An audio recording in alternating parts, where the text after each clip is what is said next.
Hey, what's up YouTube? I want to make a video on my CZ P-01 Omega that had a failure to eject that resulted in mechanical failure of the firearm.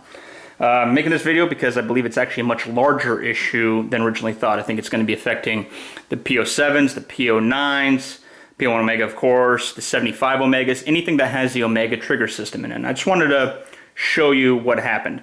This firearm's only had about 300 rounds through it, not much, so it's relatively clean. But the thing that's happening is you have the ejector that's hanging out right here. Now, if a round were to fly up on top of this or get lodged back here and gets pressed down to the down location, you see that it didn't snap back to the top. It's down in the down location. So it's actually disengaged from the decocker lever that's going across.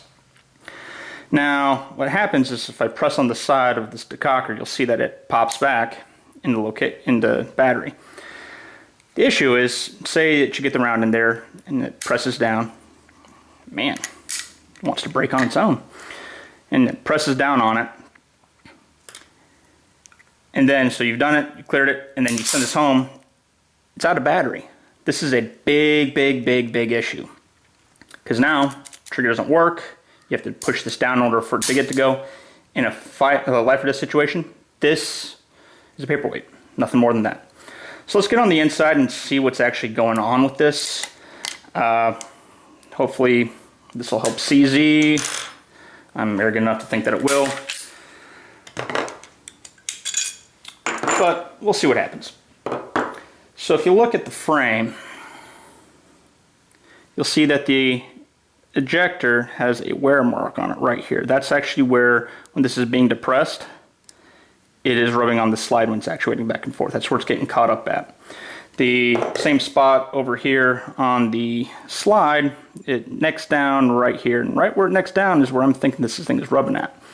So what could CZ do about this? Potentially could machine a little bit more out there. I'm not a big fan of that because you could potentially get blowback. There's a reason for why they neck that down. Or on the frame side, they put another locking mechanism in here to keep the decocker lever from moving back and forth. The 75Bs have a little spring and a lever that press into it, lock in on the side here.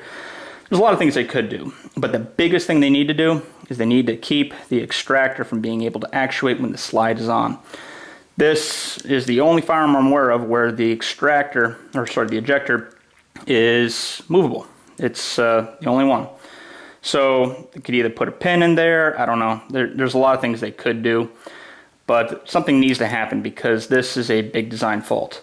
And unfortunately, these old dings and scratches are from this happening. This happened right at the range. So 300 rounds in, and it's already got its first love dent, we'll put it that way.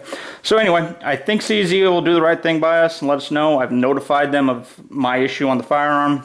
Hopefully they come by and do the right thing for the customers. Either way, I'll let you guys know and talk to y'all later.